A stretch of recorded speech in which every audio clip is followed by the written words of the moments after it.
So, Arsenal have approached Brentford regarding the signing of their captain, Christian Norgaard. Now, this to me makes total sense. Arsenal fans seem to be being irate. They seem to be slightly upset. They seem to be throwing their toys out the pram at the fact that their team haven't yet made that statement signing.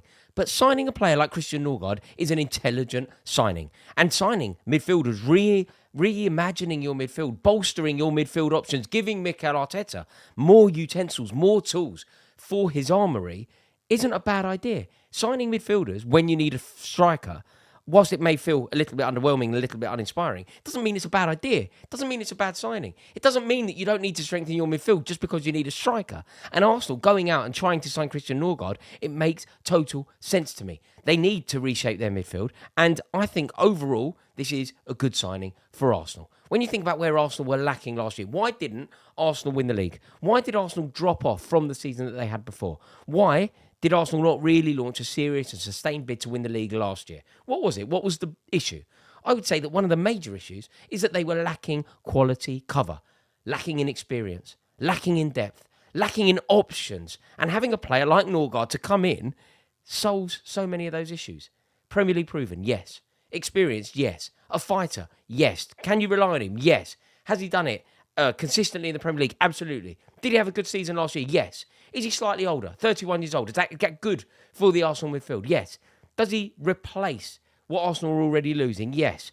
And overall, I think it's an excellent signing. Cheap, Premier League proven. Look, I'm not saying that Arsenal fans should be throwing a bus parade for this.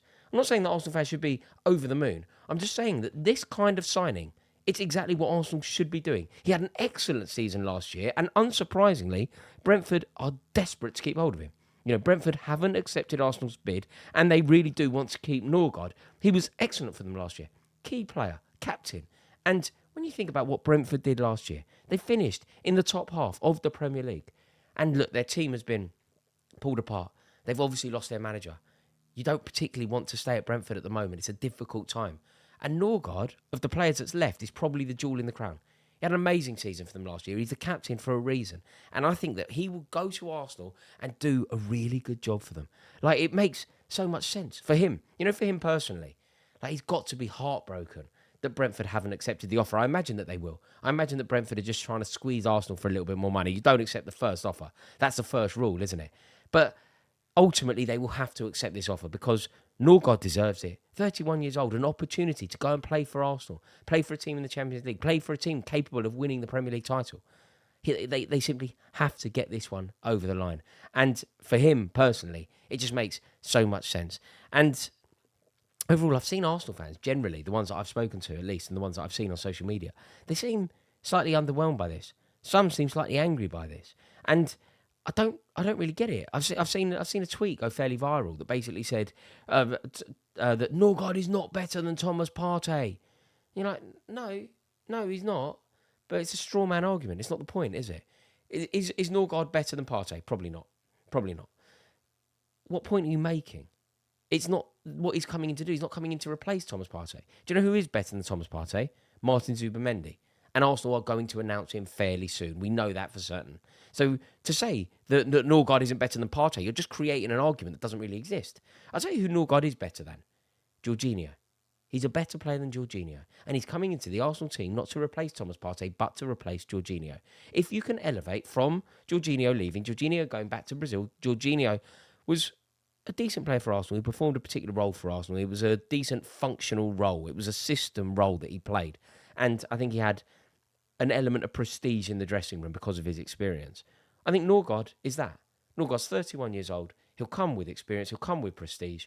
And he's ultimately a better player. Like the season that he had last year, Jorginho never had in the Premier League, really. Like in terms of what Norgaard did for his team. They're different players. But if you think about the void that's going to be left by Jorginho, I feel like Norgaard fills that perfectly. So Arsenal fans who were a little bit upset that Jorginho was heading over to Flamengo on a free transfer, suddenly it's not such an issue. And you know that Mikel Arteta was upset. Mikel Arteta apparently wanted to keep Jorginho, even though 33 years old. Apparently, he did want to keep him at Arsenal, primarily because of his leadership qualities. But I think that we can say Norgaard has those leadership qualities. Norgaard's a captain of a Premier League team. A Premier League team that had a really good year last year. A Premier League team that finished in the top half. A Premier League team that basically have no. It's tricky to phrase this, but Brentford, infrastructure-wise and history-wise, they're not a Premier League team. But under Norgaard's captaincy, they became an established Premier League team. Nobody ever thinks Brentford will go down. Next year is different, by the way. But nobody ever thought Brentford would go down with Norgaard as captain, Frank as manager, because of the way that they were excellent, the way that they would play. And Norgaard was a fighter. And Arsenal need that. Arsenal need that element of spite, that element of venom to turn them into nasty champions.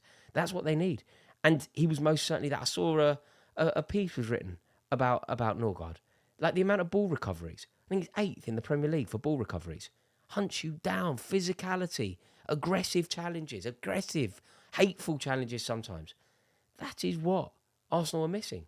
And I saw a clip going of Norgaard splattering into Martinelli. Martinelli sort of getting quite upset. Robust footballers win trophies. Norgaard is a robust footballer. So I'm not saying that if the transfer window were to close today, this is a terrible window for Arsenal. Terrible. Kepa Arrizabalaga and Norgaard is just not good enough. But it's not over. You bring in a player like Zubimendi. You marry it up with a player like Norgaard. You then bring in a top-tier centre-forward, or at least a brilliant top-tier elite-level winger, Rodrigo, for example. And all of a sudden, it's a decent window for Arsenal. And, you know, if you think about it from Brentford's perspective, they are selling a player, making a profit, a huge profit. You know, they make 3 times. I think they spent nearly £3 million on Norgaard when he signed for Fiorentina. And that was him reuniting with Thomas Frank. You know, they were together at Bromby. They became close friends, compatriots. Obviously, they have a lot of respect for one another in the way that they play the game. And they then reunited at Brentford. Obviously, Frank has now left Brentford. And I imagine that could be the moment where Norgaard realised that his time at the club was probably over off the back of a sensational season. And Arsenal just need a fresh option in central midfield. You know, Zubimendi and Norgaard combined are so much better than Partey and Jorginho combined. Is that fair to say? 2 and 2, who's better? I think it's Zubimendi and Norgaard by a distance. So it's fair to say, if that's true and you agree with me, that Arsenal have massively elevated their central midfield options. And they've refreshed it and they've reimagined it and they've given Mikel Arteta other options, which is just so important. You know, Zubimendi's going to arrive from Sociedad. 55 million quid, well, surely within the next week, right? In the next week, that's going to be confirmed. And that is going to strengthen Arsenal's lineup, with no limits. But he's still only 26, coming into a new league. Maybe it's a really wise idea to have a 31-year-old who is so au fait with the Premier League to play alongside him, to be there. You know, Norgaard is effectively coming in for experience and for cover. And he's a great option for the squad. If Arsenal season goes well next year, they'll play 60 games. You need a squad. You can't be so reliant on the same 13 or 14 players that Mikel Arteta has been reliant upon. And having Norgaard around may make Martin Zubimendi a better player. Having a Premier League proven player like Norgaard around will make life easier for Martin Zubimendi. So I just think it makes total sense. And I reckon that Mikel Arteta realised that he needed an experienced player.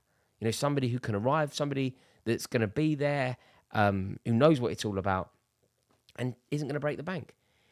You know, Arsenal ready to pay about 10 million quid for a 31-year-old who's got 2 years left on his contract.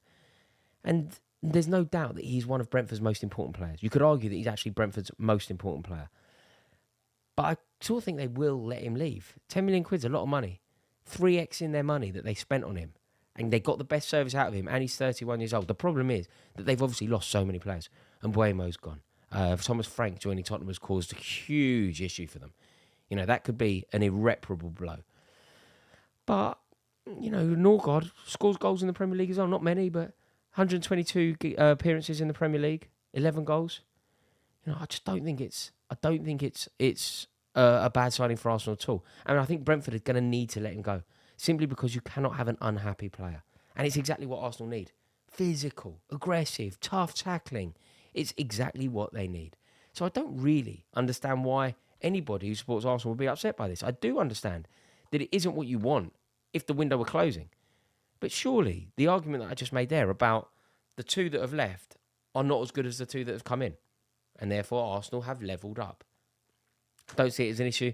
I think it's a good signing for Arsenal. I think Norgaard's a very good player, and it will do Arsenal the world of good next year, assuming that they marry this signing up with some slightly more statement-inspiring signings.